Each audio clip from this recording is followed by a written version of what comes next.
Jsem hrstka prachu ze svých kostí, jsem chladný popel bez urny a průvan přízrak nestvůrný mi rozfoukává po místnosti.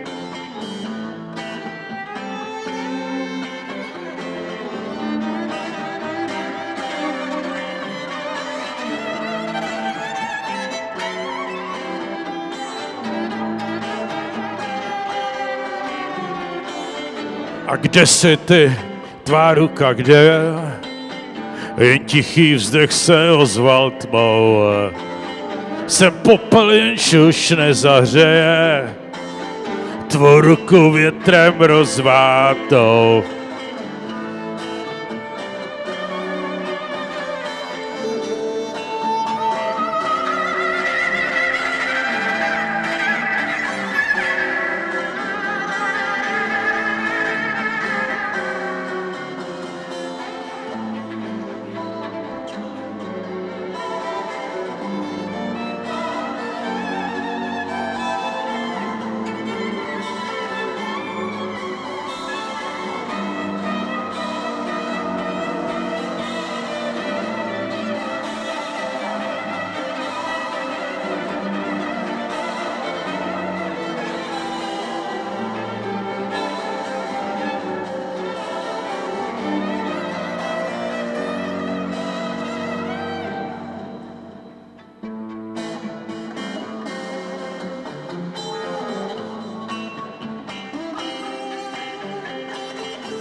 Jsem hrstka prachu ze svých kostí, jsem chladný popel bez urny a průvan přízrak nestvůrný mi rozfoukává po místnosti. A kde jsi ty, tvá ruka, kde je? Jen tichý vzdech se ozval tmou. Jsem popel, jenž už nezahřeje, tvou ruku větrem rozvátou.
It's a long, long way down to Reno, Nevada, and a long, long way to your home. But the change in your pocket is beginning to crumble, and you reap just about what you sow. You can walk down the street, pass your face in the window. You can keep on fooling around. You can work day and night, take a chance on promotion. You can fall through a hole in the ground. And there ain't no game like the game you've been playing when you got a little something to lose. And there ain't no time like the time you've been wasting, and you waste just about what you choose.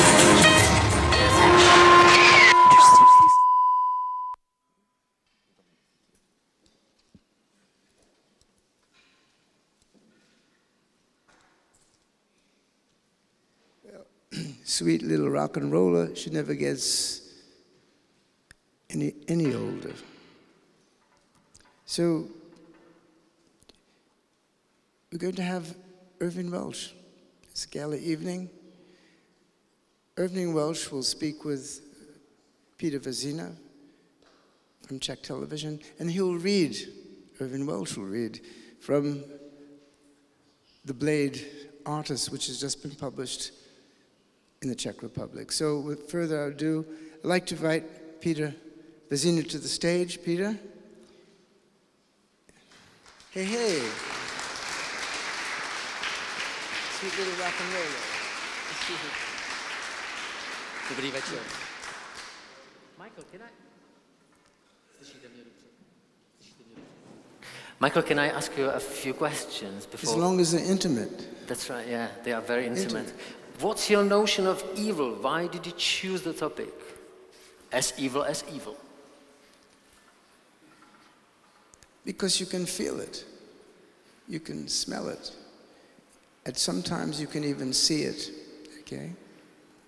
It's election time. Election time. What we're feeling is a form of evil. And of course, evil existed throughout man's existence. But ancient societies understood this. They understood the lie in capital letters. And they had superstitions, amulets, prayers, voodoo, to banish the evil, even for a short time. They had this. And we have toasters, we have dishwashers, corvettes, as charms against the evil. So we don't understand evil, we just do it. We just do it. So we want to talk to wonderful writers from various societies, even Czech society, to do with evil, Iran, China, Nigeria via Sweden, all of our wonderful writers. Their idea of evil, Irvine Welsh's idea of evil, live evil. Okay, live wire. It's living with us. We're living with it. So what is it? And where is it? And why is it? Thank you. That's it?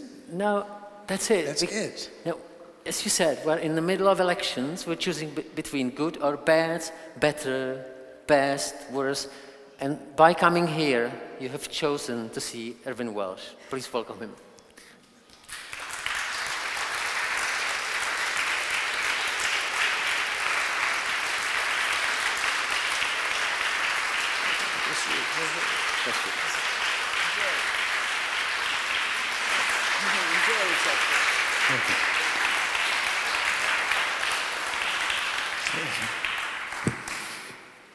Whoops.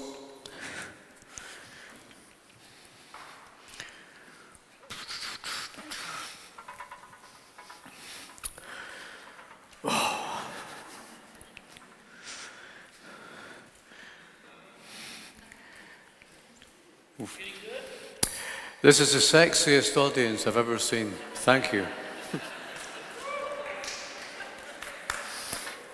Irvine, you are going to read from this book, and on the Czech version of this book, it says what it says here. Bagby is back. And I just wonder, has this character ever left you? Have you ever been without the guy you created 25 years ago?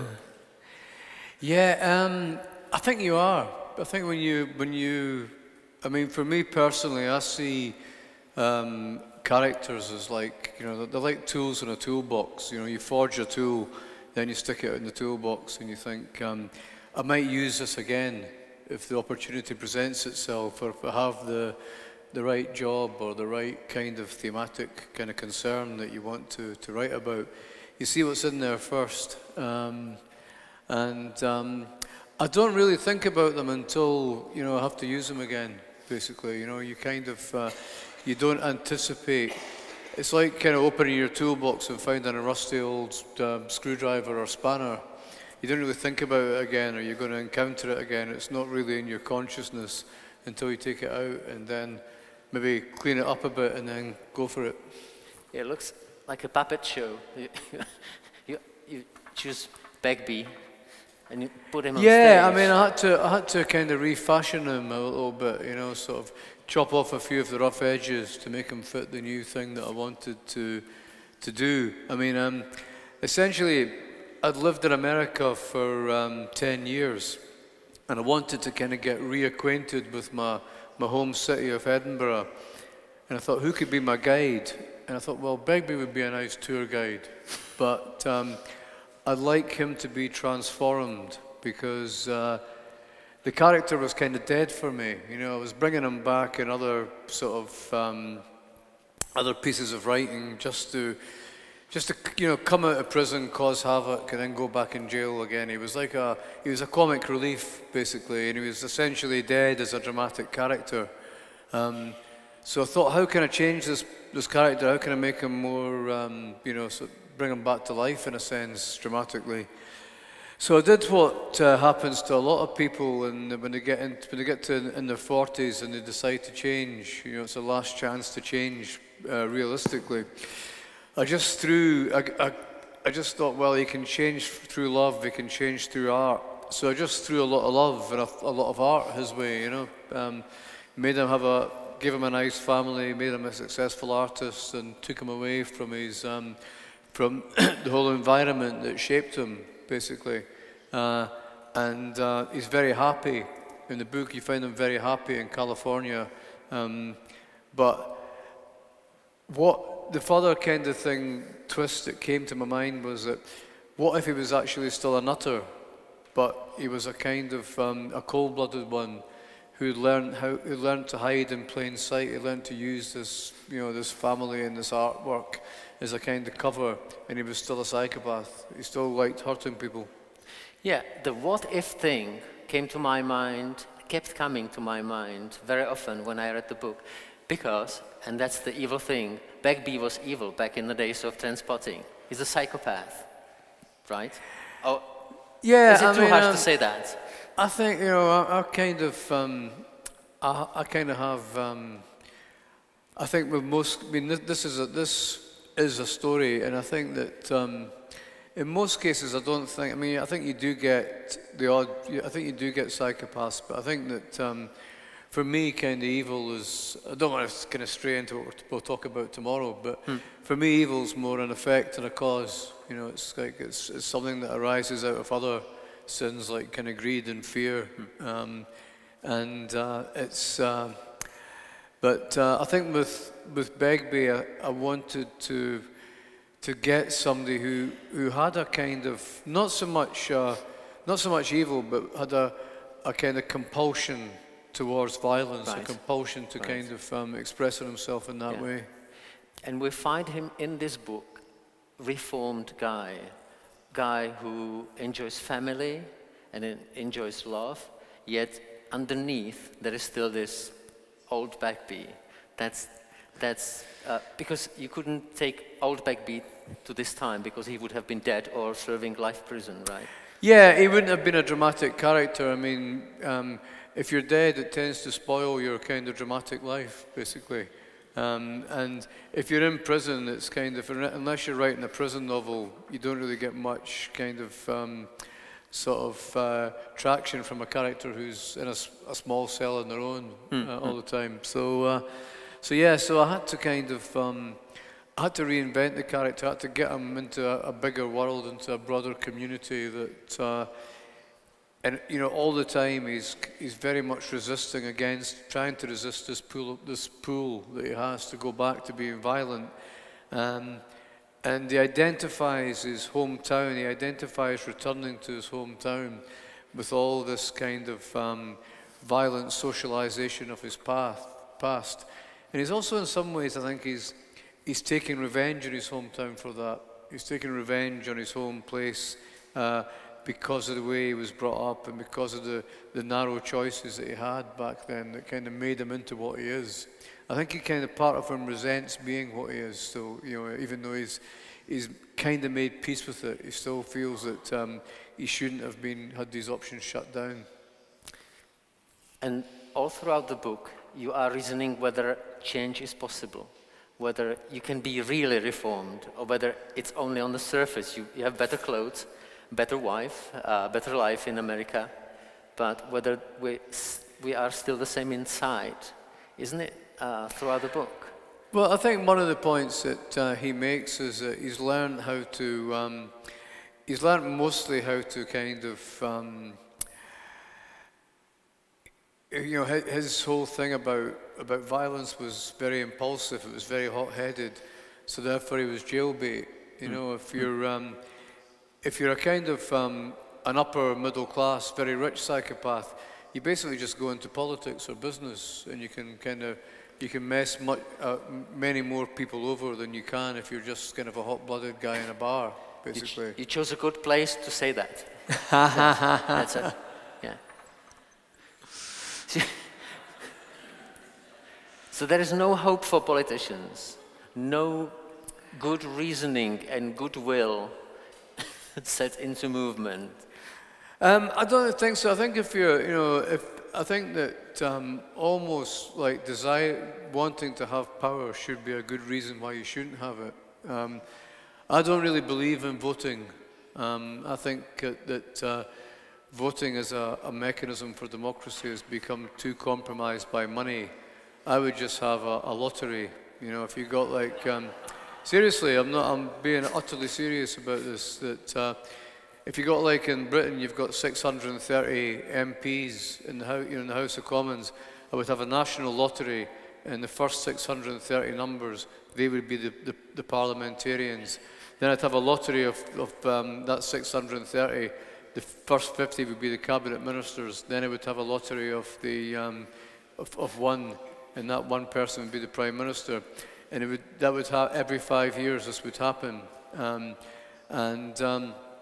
I think very quickly you would change the education system. I mean, people would be educated in civics, they'd be educated in economics, international relations, kind of science and climate change, and so you would have an informed kind of representation of the populace, and you would take money out of the system, and you would take privilege and elitism out of the system, and I think that's really the only way for any kind of democracy to go.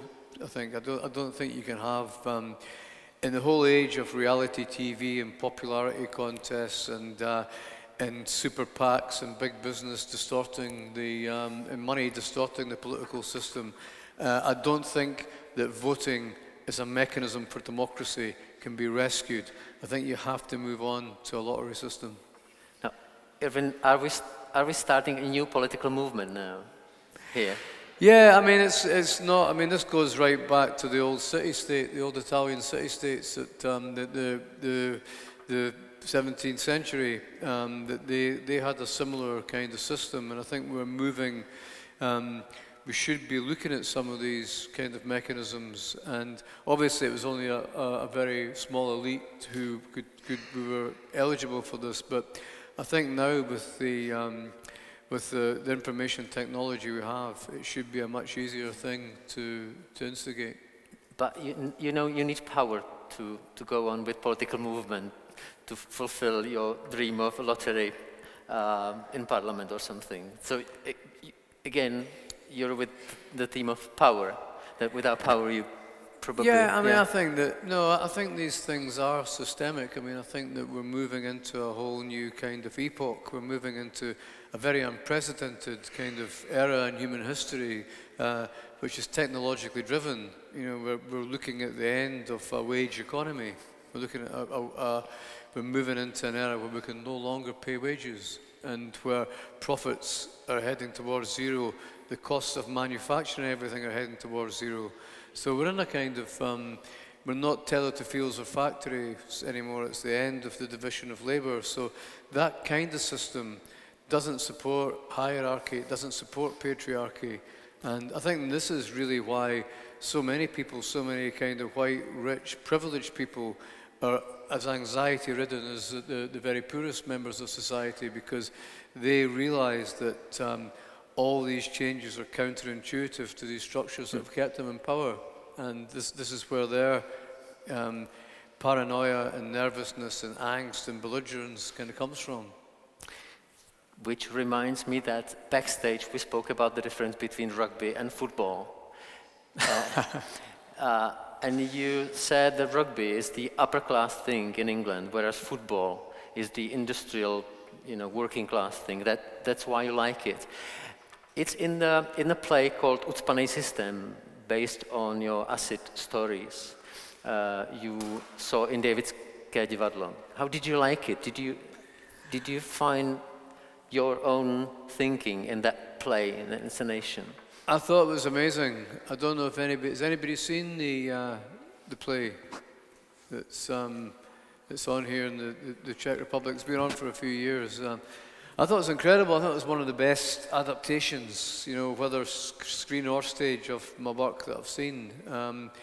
I couldn't, but you know, they took 5 different stories and all tonally very different. I mean, ranging from kind of very hard-edged urban realism, you know, through surrealism and hyperrealism into pure fantasy.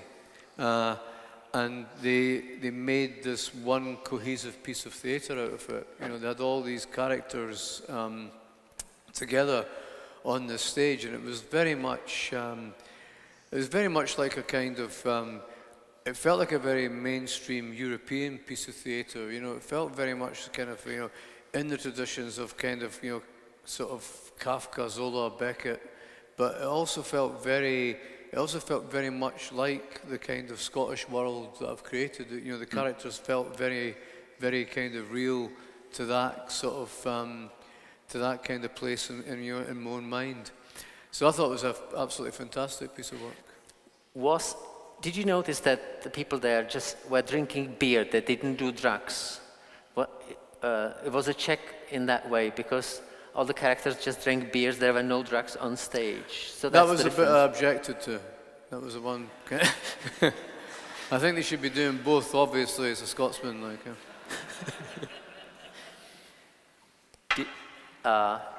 did drugs do any good for you in life? Yeah, I mean, it did great for me, personally. I think that, I mean, I wouldn't have written Trainspotting if I didn't have any experience with heroin. I probably wouldn't have written at all if I hadn't kind of gone out and taken ecstasy and got involved in the acid house scene and wanted to try to capture that energy from the acid house scene onto paper. When I set up the Invisible Insurrection Club with Kevin Williamson, we had all these readings and, you know, had people coming in and doing stuff, and that was very inspiring to me. So that was all drugs. So I mean, I'm not really down on drugs. I've got a lot to thank them for. But I think that to me, drugs they're not really an interesting thing in themselves. They're more, you know, they're more of an effect rather than a sort of a cause of anything. I mean, I see drugs as like a transitional plague, in a way. I mean, I see like, I think when you think of the transition from feudalism to capitalism, you had everybody leaving the fields and going into factories. So the plague of transition, if you like, was very much a physical one. It was about hygiene. It was about people kind of living together and passing on all these diseases and kind of, I think now that we move from capitalism into conceptualism into a world where we don't create physical goods, or physical goods are created at zero cost, and we're kind of creating intellectual goods. The plague is a psychic one, and I think that drugs and other kind of mind-altering kind of substances are used both expansively, but they're also used defensively. They're also used as a way of self-medicating against this kind of massive kind of deluge of information, so much of it useless, that we have to process in a way that we didn't have to process it previously. There is God walking on stage in that play, which is very unusual because it's punk rock play. It's really like punk realism. There's usually no God. If there were no drugs, would there be God? You put God on stage, which is very unusual for punk. Yeah, I mean, I thought it was just, I didn't really read too much into that when I wrote it. I thought it was just quite, I thought it was quite unusual to have I liked the idea of a kind of self-pitying alcoholic God who didn't really give a fuck, basically. And I think we're all in this kind of position, you know, in what we do now, there's a kind of, it's governed by fear in a sense. We kind of, we try to find the very biggest asshole we can and give them as much power as they like, and watch them kind of destroy everything, and we hate them, but yet we still vote for them. That's the sort of weird sort of paradigm we're in. And I think that it's governed by fear.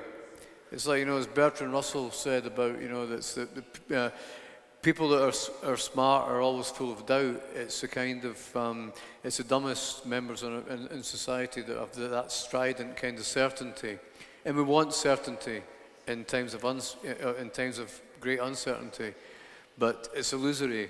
But I think that there's, underneath it all, there's a kind of anarchism as well. I think that people are so divorced from politics and politicians that they've opted out of it in a sense, and they just want to get these absolute wank. Who's going to completely fuck things up quickest?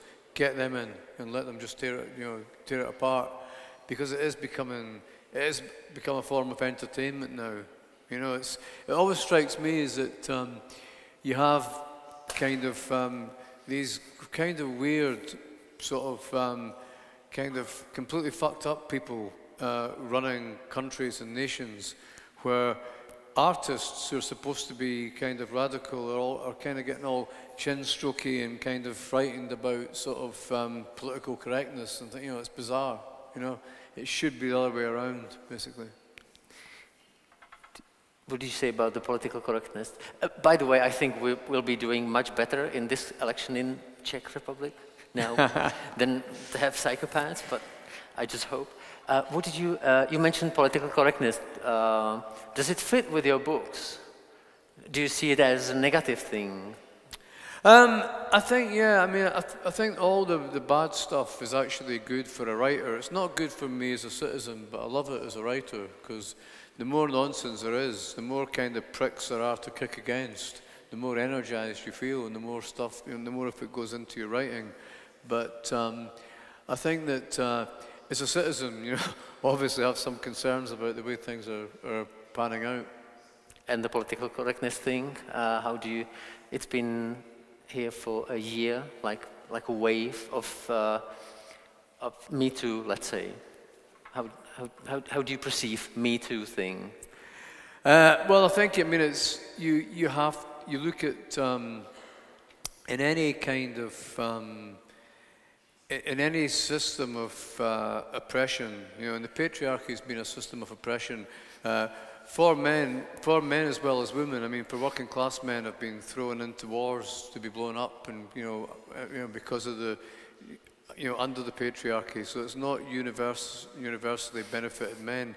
It's also benefited some upper class women who've been the kind of, you know, the glorified kind of the fellow travelers with these rich white elitist men. I mean, you look at 52% of white women voted for Trump, for example, in America.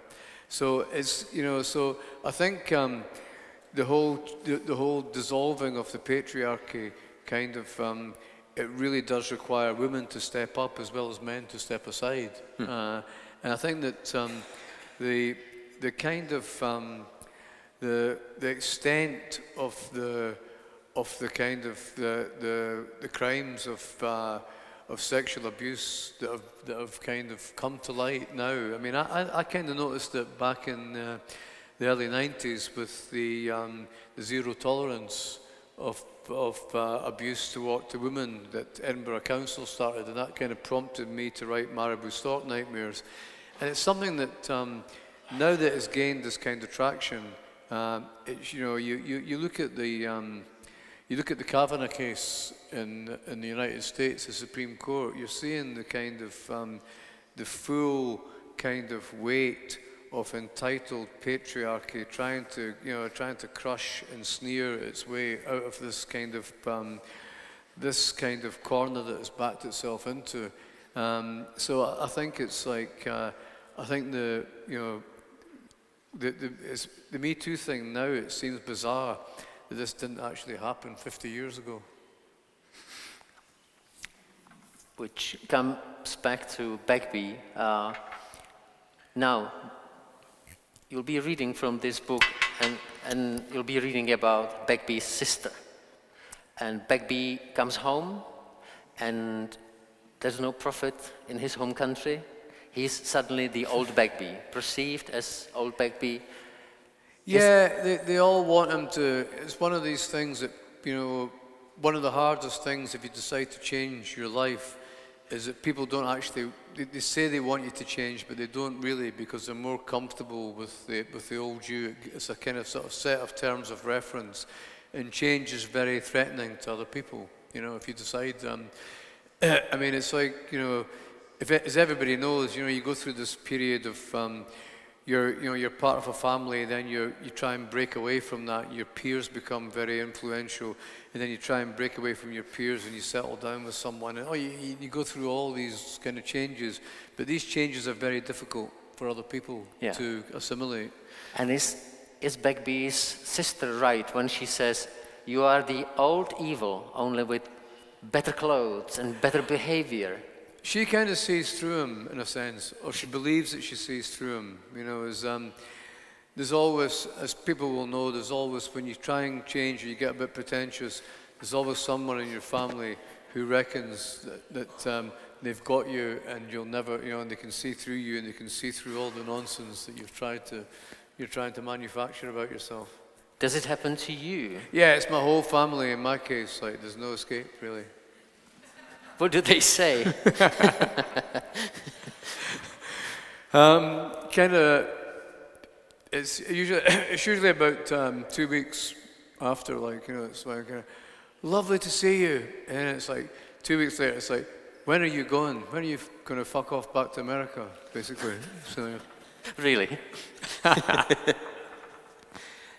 How much of Begbie life is there in your life? Because he lives in America, you live in America. He's an artist making art about something that had happened in Scotland back in the days. Well, I mean, I would hope it's coincidence. But yeah, I think you kind of, you obviously, you know, you draw on certain experiences and all that, but I would hope that I'm nothing like Begbie, basically. Where do you go fishing for stories? Because you need stories to get the thing going. Stories are the easiest part of it. You know, you need time to write them, I find. I mean, I've got warehouses full of stories. I can't stop telling stories. I don't really, you know, I mean, my dream would be to clone myself 100 times and just have, and me stand with a whip and just kind of beating all these clones and saying, type, type, type, type, you know. I would never get them all out still, you know. I mean, I just feel that it's not the ideas that are the problem for me. It's the actual kind of sitting down and knocking them out. What do you like about writing? Because it's a tough thing. You do the first draft, then you redo it and redo it until you're just happy with that. It can be tough. You could go you could go fishing instead, or running, or doing something else. Why do you keep doing it? I think it's, you know, I think there's two things. The first thing is I really enjoy it. I really enjoy creating this world and going into it. Well, three things really. And the second thing is like it's something that I've been able to do successfully and not got bored with. Every job I've had, I've kind of got bored with after about a year, you know, and I just don't like going into the same place over and over again.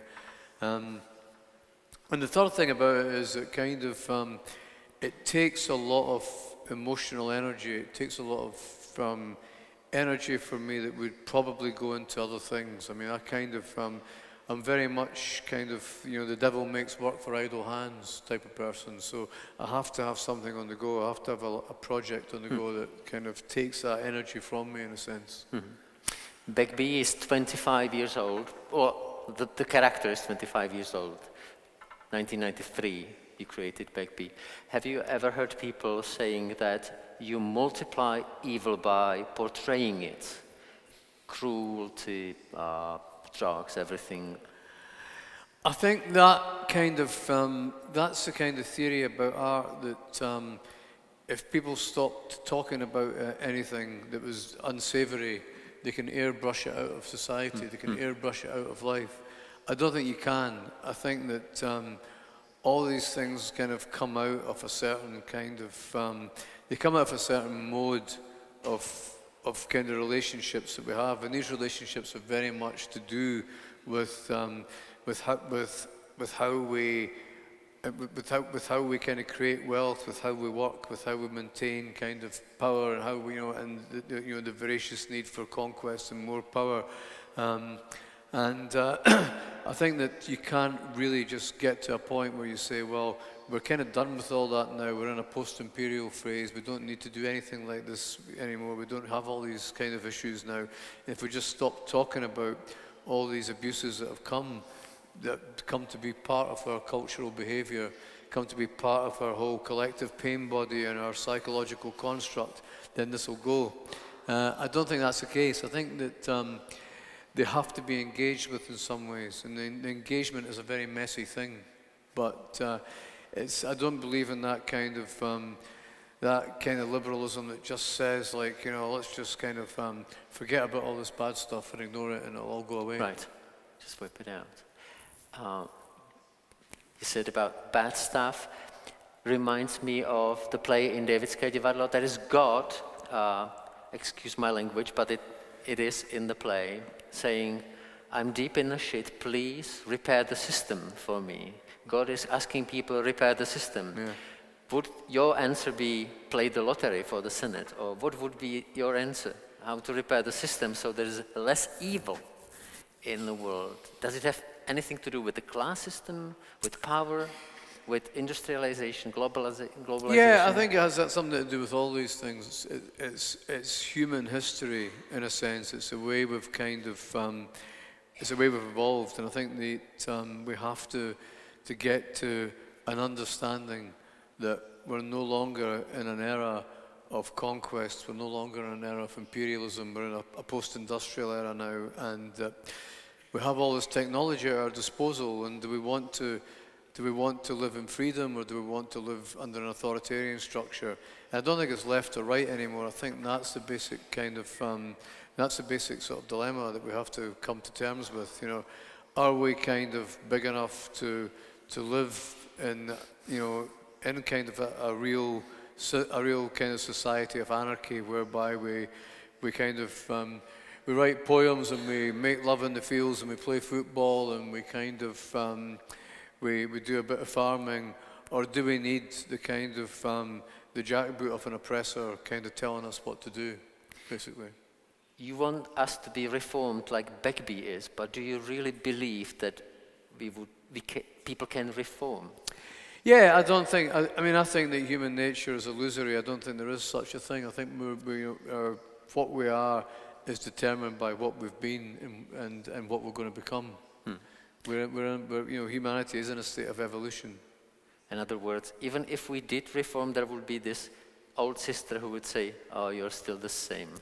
Yeah, you need them, yeah. Yeah, that's her name is Elspeth, right?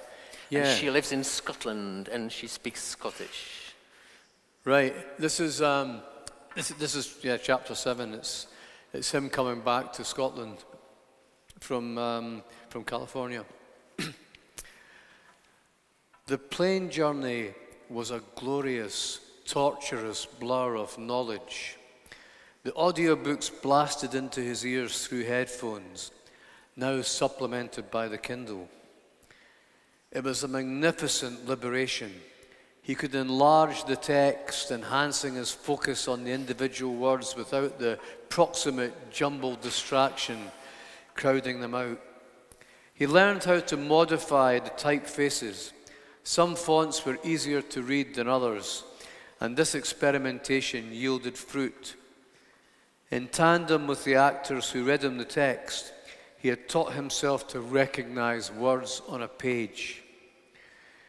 Gradually, the searing frustration of failure had been replaced by the buzz of learning. The sneers of the teachers, the giggles of classmates, the mordant shame and the violent incandescent rage, they belonged to another person, to another age. Yet his name was still on the passport, Francis James Begbie. This despite him using Jim Francis professionally, and his wife mostly referring to him as Jim.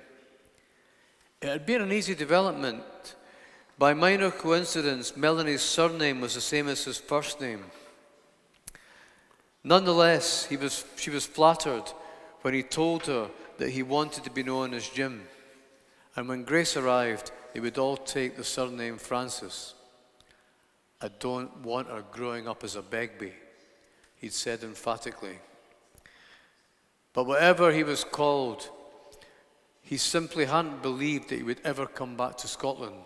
It wasn't on his agenda, and he vowed that his mother's funeral would be his last visit. He wasn't close to his brother and sister, nor his sons, whom he imagined would just do what they would do. What he hadn't really thought about any of them doing was dying. And his visceral reaction hadn't surprised him, but what did shock him was how deep it went. As for friendships, those that existed between unreconstructed men of violence could thrive in camaraderie and even genuine affection for a while, as long as a pecking order was steadfastly adhered to. When it broke down, however, the results were devastating, and few relationships could survive them, assuming both parties managed to. But in any case, his old friends lived lives that no longer had any appeal to them. He'd spoken to his ex, June, quickly sensing that through her antidepressant, fuddled and muffled weeping, that her principal agenda was to get them to pay their son's funeral costs, which she'd readily volunteered to do. She told him the bones of the case. After that anonymous tip-off, Sean had been found bleeding in a flat in Gorgie, having suffered multiple stab wounds.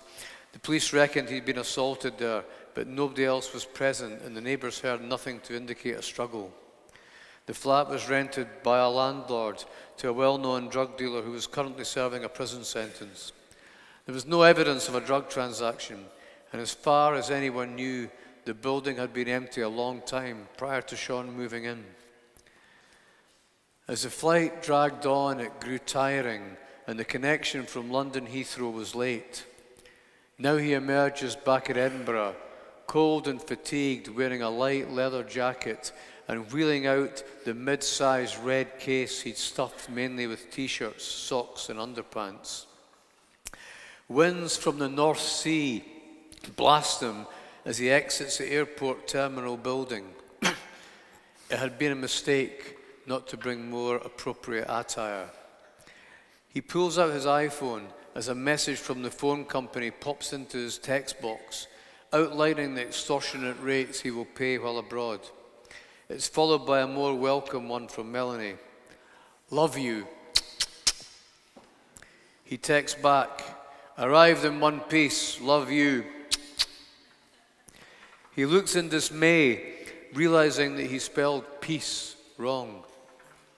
Then, to his surprise, when he gets to the taxi rank, he finds he knows the cabbie, instantly recognizable by his distinctive corkscrew hair, and the driver knows him.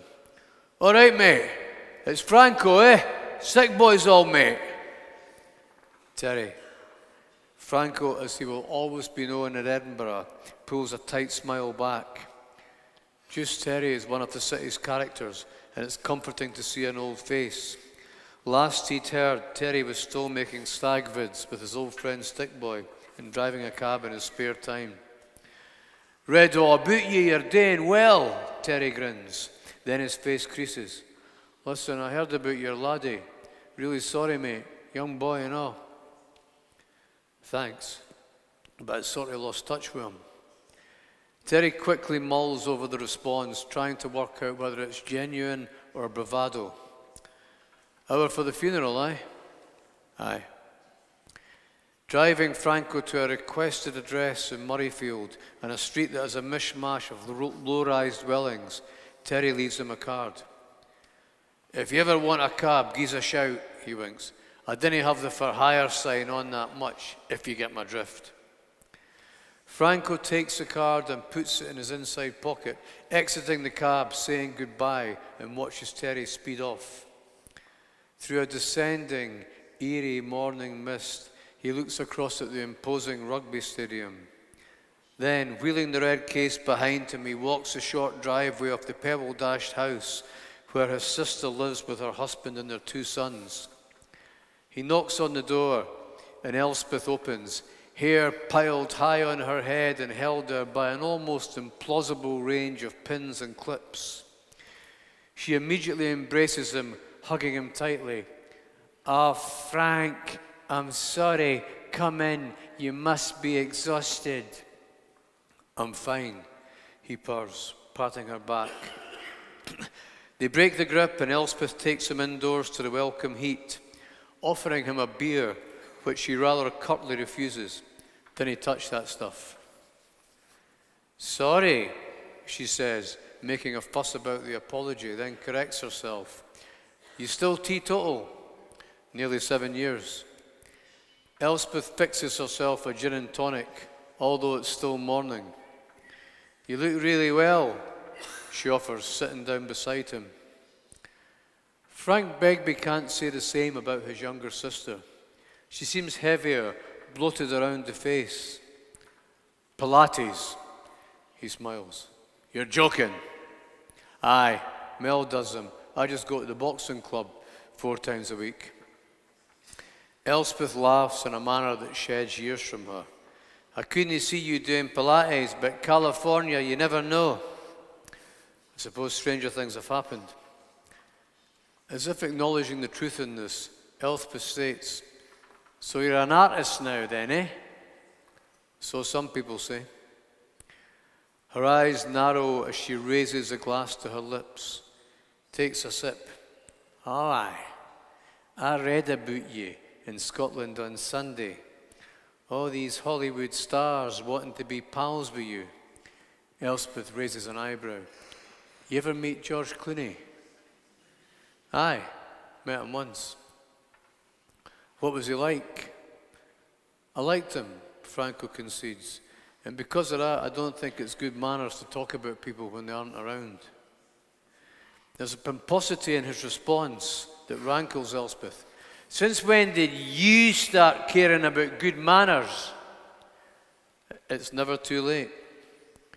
Elspeth seems to consider this, as if contemplating, then biting back a stinging retort that was forming on her lips. "I'm really sorry about Sean," she begins. Then her expression sets sternly. "But we should put our cards on the table, just so as we both know where we stand." Franco raises a single brow. "Aye, fine by me." "You can fool some of them with your big rehabilitated act," Elspeth smiles scornfully. "But you can't con me. I know you. I ken what you are."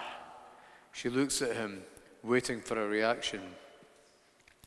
None is forthcoming. Her brother seems not so much just to have failed to take any offense as not to have heard what she actually says. But we're still family, she sighs. So you're welcome to kip in our spare room till after the funeral. I'm much obliged. Elspeth's eyes narrow. But one step out of line and you're out that door. I mean it, Frank, of the boys here. Frank Begbie feels something familiar rise inside him. He wants to stand up and tell her to fuck off and just to get out of that dull, ordered suburban home with its bland, beige decor and furnishings.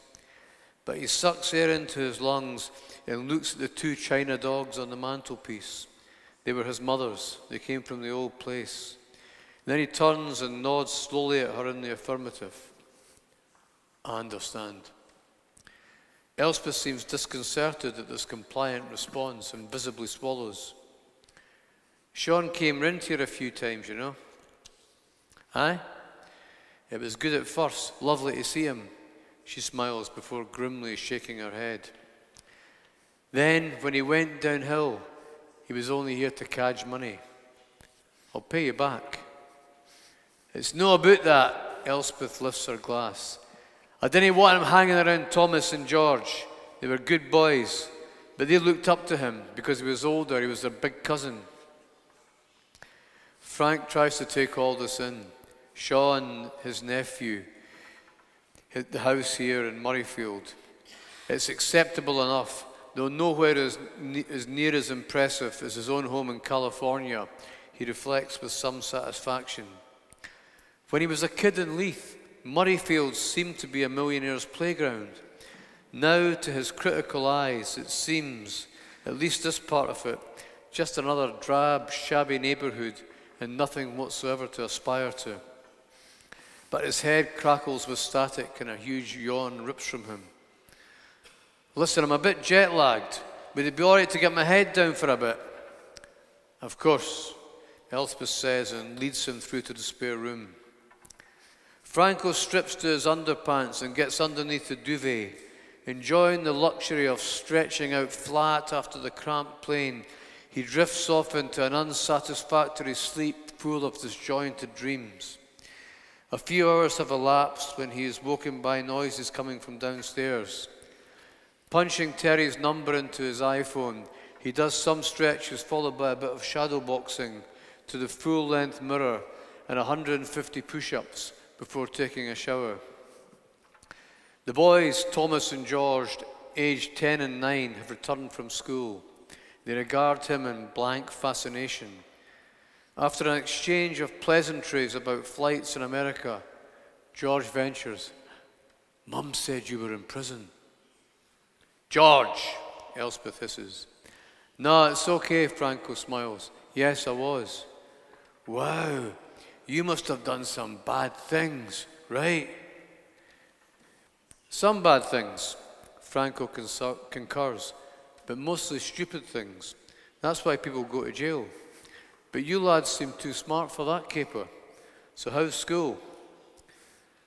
The boys are both keen to recount their days, and as he chats to them, Franco is confounded by how much he actually likes his nephews. Even Elspeth seems to lighten. And then he shows her pictures of the girls on his iPhone.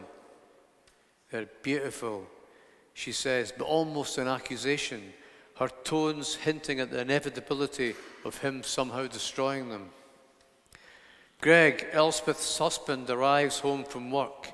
He's put on a bit of weight and his hair has thinned. Frank, great to see you. He extends a hand and shakes Franco's firmly. Obviously sorry about the circumstances. Aye, you too, and thanks, Franco manages, thinking about how Greg looks like the classic British middle manager, tired, harassed, and beset with the crippling awareness that he's gone as far as he's likely to, and that the next big life change will be a long off retirement, or worse, a not so long off redundancy. How's work? You do not want to know. Greg shakes his head. You do not want to know how much I do not want to know, Franco thinks. But Greg, like his sons, is friendly and keen to make conversation. Merger talk in the air. Never good, Frank, never good. He stares at the window. Dropping his breath, he repeats, never good.